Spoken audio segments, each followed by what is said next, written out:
اور جس رستے میں چل رہا ہوں نا، ان منزلوں پہ ساتھ نہیں کسی کو لیا جاتا. یہ میری اپنی ذاتی منزل ہے. اس میں پاؤں پہ چھالے ذرا سخت ہوتے ہیں. ہر آدمی کا کام نہیں یہاں چلنا. تو مجھے تنہا رہنے دے اور مجھے اپنی مرضی سے چلنے دے. کہتے میں نے منت کی تو کہنے لگے بس تو نے جد و جہد بڑی کی تھی تو تیرے ساتھ ملاقات کر لی، تجھے پہچان لیا، تیرے ساتھ بات کر لی، ورنہ میں کہہ چکا ہوں اسی کسے دے کچھ نہیں لگ دے. اسی لیے میں نے حضرت غالباً امام شورانی رحمۃ اللہ علیہ کے حوالے سے پڑھا ہے کہ قیامت کے دن جب حضرت ویسے کرنی جنت میں جائیں گے تو ممکن ہے اس وقت بھی لوگوں کو دیدار نہ کرایا جائے، بلکہ امام شورانی کہتے ہیں اللہ 70,000 فرشتے ان کی شکل کے پیدا فرمائے گا اور ان کے جھرمٹ کے اندر چھپا کے انہیں جنت میں داخل کرے گا. ملاقات کس سے ہوگی؟ صرف انہی سے ہوگی جن کے لیے انہوں نے زندگی گزار دی. یا خدا سے ملیں گے یا مصطفیٰ کریم سے ملیں گے. یہ بھی لوگ تو محبت کریں، صالحین کا پیار، نیک لوگوں کی محبت، صالحین کی محبت رستہ آسان کرتی. کوئی شک نہیں کہ زمانے میں سارے لوگ اچھے نہیں ہوتے، برے لوگ بھی آئے ہیں مارکیٹ میں، ہوتے ہیں. ہم لوگ الجھ گئے ہیں، بہت بڑے قیدی ہیں اپنے آپ کے، بڑے قیدی ہیں. سارا دن اپنی خواہشات کی تکمیل میں بھاگے رہتے. بڑے بڑے سونے نوجوان، میں ان پہ تنقید نہیں کرتا، مجھے ان پہ ترس آتا ہے. جب میں رات کے اندھیروں میں انہیں ٹیلی فون لے کے چوکوں میں کھڑے دیکھتا ہوں تو مجھے رحم آتا ہے. میں کہتا ہوں دیکھو نفس کی خواہش کے پیچھے یہ کیا مثلاً آخر کیا ہے اس میں؟ ایک عورت کے پیچھے تباہ کر لیا اپنے آپ کو. یعنی زیادہ سے یہ کوئی مقصود ہے؟ یہ کوئی مقصد حیات ہے جس کو مقصد بنا لیا؟ میرے عزیز بات کو سمجھ لے. اتنا خوبصورت آدمی ہے اور اتنا اس کا اونچا قد کاٹ ہے، اور کیا کس کے پیچھے یہ بھاگا ہوا ہے؟ بڑا سمجھدار، دانشور، عقل مند آدمی، ذی روح بندہ، لیکن اس کا سٹیٹس آپ یہ ملاحظہ کریں کہ وہ 20-40 ہزار کی خاطر جھوٹ بولتا ہے، دھوکہ دیتا ہے، فریب اور فراڈ کرتا ہے. ہم اپنی نفسانی خواہشات کے پیچھے اس طرح بھاگتے ہیں کہ ہم اصل سے رہ جاتے ہیں. میری باتوں کی سمجھ آ رہی ہے آپ حضرات؟ تھوڑا تھوڑا کر کے، ایک ایک کر کے ان کی باتیں کم مانیں. ضروری تو نہیں نا کہ سویرے ناشتہ بازار سے اپنی مرضی کا تگڑا کیا، بازار سے لا کے پوڑیاں چنے بہترین کھائے، اور پوڑیاں چنے ابھی کھائے نہیں، شاپر میں ڈالے ہوئے ہیں، اور وہ لے کے ابھی آ رہا ہے تو ساتھ ہی رستے سے گوشت بھی چھوٹا اچھا لگا تو 2 کلو وہ بھی لے آئے کہ پوڑیاں چنے کھاؤں گا اور دوپہر کے لیے گوشت پکاؤں گا. وہ پہلے یہ تو کھا لے صاحب، اس سے تو نجات پا لے. یہ پتہ نہیں ہضم ہوتا ہے کہ کچھ اور کرتا ہے تیرے ساتھ، لیکن وہ گوشت بھی ساتھ لے آیا. یعنی ٹیبل پہ، ناشتے کے ٹیبل پر بیٹھ کے فیصلہ ہو رہا ہوتا ہے کہ ہم نے کیا کھانا ہے، ہم نے کدھر جانا ہے. سنگیو یاد رکھو، باتوں کو سمجھو اور غور کرو. یہ تھوڑا تھوڑا کر کے جب ہم چھٹکارا حاصل کرنے کی کوشش کریں گے نا، چھٹکارا حاصل کرنے کی کہیں جگہ سے، کس جگہ سے اگر آپ کو تنبیہ ہوتی ہے نا، تنبیہ، اس میں بھی بڑا مزہ آتا ہے. اس میں بڑا، ہمارے ایک بزرگ تھے تو ایک دن نا میں گیا تو کہنے لگے الحمدللہ آج میں بڑے سکون میں ہوں. میں نے کہا جی وہ کیا ہوا؟ کہنے لگے میں اپنے آپ کو بڑا پیر صاحب سمجھنے لگ گیا تھا. تو ایک بابڈا کے کسی آدمی سے کام تھا تو میرے ایک دوست نے مجھے کہا کہ پیر صاحب اس کو ٹیلی فون کر دے، سنا ہے آپ کا عقیدت مند ہے. میں نے اس بندے کو ٹیلی فون کیا تو کہتا ہے پیر صاحب میں عزت آپ کی بڑی کرتا ہوں پر یہ کام نہیں ہو سکتا. کہتے ہیں جب اس نے مجھے کہا نا تو کچھ بھی نہیں، تو مجھے بڑا مزہ آیا، ورنہ میرا تو نفس پھول گیا تھا. میں تو سمجھتا تھا کہ جو میں کہتا ہوں ویسے ہی ہو جاتا ہے. کہتے اس نے تھوڑا سا نا مجھے لیول میں کیا ہے، مجھے مزہ آیا. یہ لوگ نا اپنے اوپر بوجھ ڈالتے تھے، یہ تھوڑا تھوڑا پیچھے ہٹتے تھے، یہ سمجھتے تھے کہ اس طرح تمہاری تکمیل رہ جائے گی. صبح سے شام تک اگر اسی نفس کی باتیں مانتے جائیں گے تو خرابی کرے گا. دولت کا نشہ ہے بھائی، دولت کٹھی کرنے والا کسی جگہ سیر نہیں ہوتا. حسن کا نشہ ہے، حسن کا نشہ ہے. حضرت ابو بکر شبلی رحمۃ اللہ علیہ فرمایا کرتے تھے جو تیری بیٹی کو خوبصورت سمجھ کے اس کے ساتھ نکاح کرنے تھے اسے بیٹی نہ دینا. حضرت جی کیوں؟ فرمایا حسن تو تھوڑے دن کے بعد ختم ہو جائے گا، پھر وہ اس کی قدر نہیں کرے گا، وہ تو کہیں اور منہ مارتا پھرے گا. حضرت ابو بکر شبلی رحمۃ اللہ تعالیٰ علیہ کی بیٹی خوبصورت تھی. ایک نوجوان کہنے لگا میرا نکاح کر دیں. آپ فرمانے لگے پتر تو 1 مہینے کے بعد آنا کر دوں گا، بڑی موٹی تازی خوبصورت صاحبزادی. تو حضرت نے اسے دوائی کھلائی، اسے پخانے لگ گئے. جو پخانہ کرتی ایک مٹکے میں سنبھال دیتے. تھوڑا وقت گزرا تو وہ ہڈیوں کا پنجر بن گئی. مہینے بھر میں دست اتنے آئے کہ کمزور ہو گئی. تو ابو بکر شبلی 1 مہینے کے بعد نوجوان کو بلایا، فرمایا ادھر آ تیرا نکاح کروں. بچے دکھائی تو وہ کمزور بستر پہ پڑی. فرمایا شادی کہنے لگا اسے نہیں میں نے کرنی. فرمایا یہ وہی ہے؟ کہنے لگا جی نہیں. فرمایا تو کہتا تھا مجھے عشق ہے، کدھر گیا تیرا عشق؟ کہنے لگا حضرت صاحب آپ کیسی بات کر رہے ہیں؟ فرمایا ادھر آ. پھر وہ مٹکا جس میں گند رکھا تھا وہاں لے گئے. فرمانے لگے تیرا اس کے ساتھ عشق تھا، یہ ہے تیرا عشق. فرمایا اسے تو میں 4 دن روٹی کھلاؤں گا پھر تندرست ہو جائے گی، لیکن میں دیکھنا چاہتا تھا کہ تو میری بیٹی سے پیار کرتا ہے یا اس کے چہرے پہ آنے والی کچھ وقت کے لیے سرخی سے پیار کرتا ہے، اس لالی سے پیار کرتا ہے جو جوانی کے وقت بچوں اور بچیوں پہ آتی ہے. کس چیز کے دل دادا؟ یعنی کیا مطلب؟ نفس کی غلامی، سراسر غلامی. اور پلٹ پلٹ کے بڑے بڑے سیانے بندے چھوٹی سی خواہش کے لیے. بڑا سمجھدار بڑا سیانا بندہ. میں ایک بڑے بزرگ عالم تھے، میں ایک دفعہ ملنے گا تو پائے پکا رہے تھے، خود پائے پکا رہے تھے. تو وہ بڑے پیار کی بات ہوتی ہے نا جی. تو تامت باندھی ہوئی اور بڑی جناب خستہ حالی اور وہ پائے پکا رہے ہیں. تو میں نے ان سے کہا حضرت جی پائے تو کسی اور نے بھی پکا لینے تھے، آپ بخاری لے کے بیٹھتے، چلو میری طرح کا کوئی بندہ آپ سے استفادہ بھی کر لیتا. اب پائے آپ لائیں گے، پھر پکائیں گے، پھر آپ کھائیں گے، تو یہ تو 24 گھنٹے آپ کسی کام میں گزر جائیں گے. تو یہ ایک چھوٹی سی خواہش کے لیے. میں کسی چیز کو حرام نہیں کہہ رہا. قرآن پاک کی جو آیت پڑھی ہے صرف اس کی تفسیر آپ کے سامنے عرض کر رہا ہوں.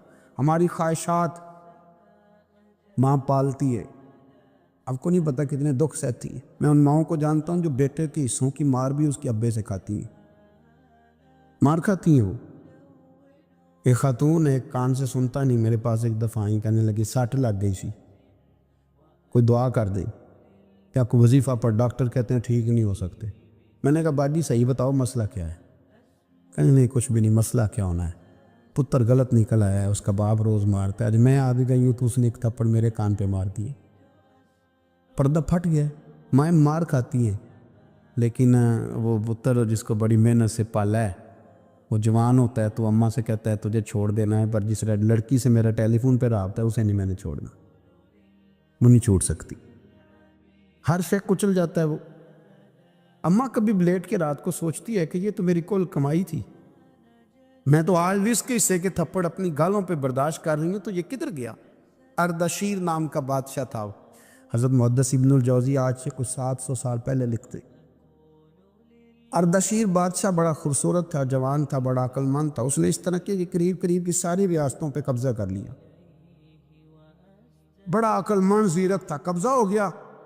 ایک بادشاہ بڑا سخت تھا، اس کے ساتھ جب پنجہ آزمائی ہوئی تو اردشیر کہتا ہے اس پہ میرا قبضہ نہیں ہو رہا تھا، اور جب ہم نے ساری ریاستوں نے مل کے اس پر حملہ کیا تو ایک قلعے کے اندر قلعہ بند ہو گیا. اردشیر بڑا خوبصورت آدمی تھا، بڑا سمجھدار تھا، تو وہ بادشاہ قلعہ بند ہو گیا، اس نے کہا نکلنا ہی نہیں.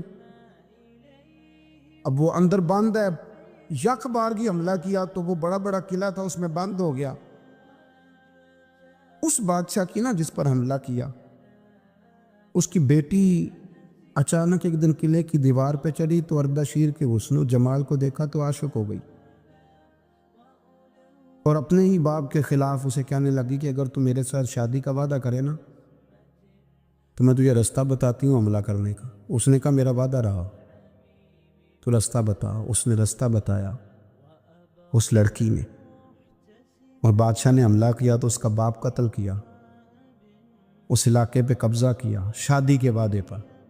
ہاں نفسانی خواہش بندے کو اندھا کر دیتی، نہیں سمجھ آتی اس کو میں کدھر جانا، اندھا کر دیتی.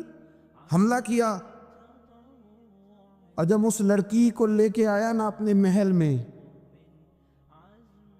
تو پہلے دن شادی کی پہلی رات تھی، تو بستر بچھایا کنیز نے، تو وہ کبھی کروٹ ادھر بدلتی کبھی ادھر بدلتی. تو بادشاہ کہنے لگا کیا ہے؟ کہنے لگی بستر میں کچھ ہے مجھے تکلیف دے رہی. اس نے چراغ جلائے اور جب بستر اٹھایا تو ایک اتنا سا دھاگا نکلا. دھاگے سے عموماً تکلیف نہیں ہوتی. تو اس نے کہا تو اتنی نرم و نازک ہے کہ دھاگا کہنے لگی میرا باپ نا میرے ساتھ اتنا پیار کرتا تھا کہ روز میرا بستر بھی خود بچھاتا تھا، اور اس نے آلہ رکھا ہوا تھا، وہ ناپتا تھا کہ کوئی پایا اونچا نیچا تو نہیں، میری بیٹی کا بیلنس سوتے وقت خراب نہ ہو جائے، اور میرے لیے گوشت اور کپڑے بھی خود پسند کر کے لاتا تھا، کھانے پینے کا خود خیال کرتا تھا۔ اردشیر کہنے لگا اچھا وہ اتنا پیار کرتا تھا، اور پھر تو نے اس کے ساتھ کیا کیا؟ کہنے لگا بلاؤ کنیزوں کو بلایا، فرمایا اس کو اٹھاؤ اور جلاد کے پاس لے جاؤ، اسے کہو کہ اس کے بال ایک گھوڑے کے ساتھ باندھے، پیر دوسرے گھوڑے کے ساتھ باندھے، اور ایک گھوڑا ادھر بھگا دے، کدھر بھگا دے، یہ جس کے باپ نے اتنا پیار کیا، یہ نفس کی اتنی غلام ہے کہ اس کی وفادار نہیں رہی تو میری وفادار کیسے بنے گی؟ اس نے اتنے نازوں سے پالا کہ دھاگا اسے برداشت نہیں۔ او یارو یاد رکھو، اگر نفس کی غلامی کرو اور بڑے بڑے وفاداروں کو چھوڑ کے غلامی کرو تو پھر کہو وفادار مل جائیں، کوئی بول لڑا نہ بول بیٹھی، ہوں دے خصم ناراض بڑ بولیاں دے، کہاں سر کھائے تے بلبل ٹھنڈ پائے، بڑے فرق نہیں سجنا بولیاں دے، جڑیاں خصماں دی وچ رضا وسن، بھاگ جاگ جاندے انہاں گولیاں دے، آپ ادلیاں نو سردار پین تکے تے شرما والیاں نو چوٹے ڈولیاں دے۔ اپنے نفس کے پیچھے چلو گے تو یہ تباہی ہے۔ جب ہم نے کسی سے وفا نہیں کی تو یہ کیا امید ہوئی کہ دنیا ہم سے وفا کرے گی؟ اللہ رسول کی مرضی کے مطابق اصول پسند زندگی بنائیں، ایک ایک کر کے اپنی خواہشات سے پیچھے ہٹیں، تھوڑے پہ گزارا کرنا سیکھیں، اپنے نفس کو سمجھائیں۔ ضروری نہیں کہ روٹی ہر وقت مزے کے لیے کھائی جائے، کبھی کمر سیدھی کرنے کے لیے خشک روٹی بھی کھا کے دیکھو، کبھی سادہ کھانا اس پہ بھی اکتفا کرو، کبھی تھوڑا کھر کے اچھے طریقے سے سادے کمرے میں بھی اللہ کو یاد کر کے دیکھو۔ نفس کے پیچھے نہ بھاگیے گا، تباہی کرے گا۔ فرمایا خواہشوں کے پیچھے نہ چلنا، تمہیں اللہ کے رستے سے بہکا دیں گی، اور فرمایا بے شک ان کے لیے سخت عذاب ہے جو اللہ کے رستے سے بہک گئے۔ اور کیوں سخت عذاب ہے؟ اس لیے کہ انہوں نے آخرت کے دن کو بھلا دیا، آخرت کا دن بھلا دیا، پیچھے کا خواہشوں کے پیچھے نہ چلنا، تمہیں اللہ کا رستہ بھلا دیں گی۔ مفہوم آیت یہ ہوا، قرآن نے ہمیں ارشاد یہ فرمایا کہ خواہشات نفس کے پیچھے چلو گے آخرت کو بھول جاؤ، تمہارے ذہن میں یہ بات نہیں رہے گی کہ میں نے مرنا بھی ہے۔ پھر لوگ معاذ اللہ ثم معاذ اللہ یہ کہیں گے کہ بھائی یہاں جینے دو نا، پھر آگے جائیں گے تو دیکھی جائے گی۔ لوگ بھول گئے مرنے کو۔ ہماری ساری جدوجہد زندہ رہنے کے لیے ہے، ساری 60-70 سال کے لیے سارا کچھ ہے۔ آپ دیکھ لیں، ٹٹول لیں کسی بندے کو، صرف جتنی محنت کر رہا ہے وہ جینے کے لیے کر رہا ہے۔ رب قریب کے بندے جتنی محنت کرتے تھے مرنے کے لیے کرتے تھے، مرنے کے لیے کوشش کرتے تھے کہ مر جانا ہے، اس کے لیے جدوجہد۔ ہم جتنی جدوجہد کر رہے ہیں ساری جینے کے لیے، جینے کے لیے۔ میرے رسول کریم صلی اللہ تعالیٰ علیہ وسلم پہ ایک فرمان ہے مسند امام احمد بن حنبل میں، اور بڑا نرالا، بڑا انوکھا اور بڑا معنی خیز ہے۔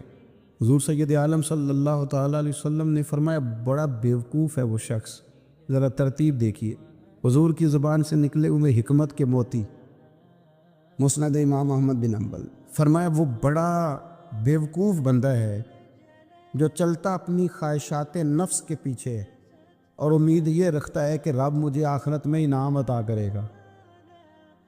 چلتا کس کے پیچھے ہے؟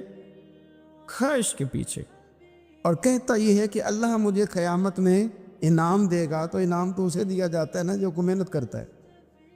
دیکھیں نا، جس کا منہ پنڈی کی طرف ہے تو پنڈی وہ پہنچے گا کہ وہ جس کا منہ پنڈی کی طرف ہے وہ لاہور پہنچ جائے گا۔ منہ پنڈی کی طرف کرنا اور خواہش لاہور کی رکھنا، منہ کر لینا لاہور کی طرف اور خواہش پنڈی کے رکھنا، تو میاں یہ تو نہیں نہ ہوگا۔ پیچھے جو تلے خواہشات نفسانیہ کے ہمارے ہاں نا بہت بڑا رٹا ہے۔ آپ یقین کریں، میں اکثر کہتا ہوں، میں یہ کہا کرتا ہوں کہ ہمیں نا اپنی مرضی کا سارا کچھ چاہیے، اپنی مرضی کا، اور سارا کچھ۔ ابا جی بھی اپنی مرضی کے، بچے بھی، استاد بھی، پیر صاحب بھی، پیر صاحب بھی یعنی میری مرضی کے ہونے چاہیے۔ بھائی وہ پیر صاحب ہے یا تو اس طرح کرنا کہ تو خود پیر بن جا، وہ بھی میری مرضی کا، ہر شے میری مرضی کی۔ بلکہ قرآن مجید کے 13ویں پارے میں تو رب فرماتا ہے لوگوں نے نفس کی خواہش کو خدا بنا لیا ہے، نفس کی خواہش کو خدا بنا لیا، اس کے پیچھے بھاگتے ہیں۔ اپنی خواہشات تھوڑی تھوڑی کم کریں، زندگی میں تھوڑی کم کریں۔ پرانے کپڑوں پہ بھی ایک سیزن نکال کے دیکھیں۔ ایک وقت کا کھانا جو اپنا آپ کا من بڑا چاہ رہا ہے نا، تو ایک وقت کا کھانا صرف اللہ کی رضا کے لیے کسی غریب کو دے کے دے۔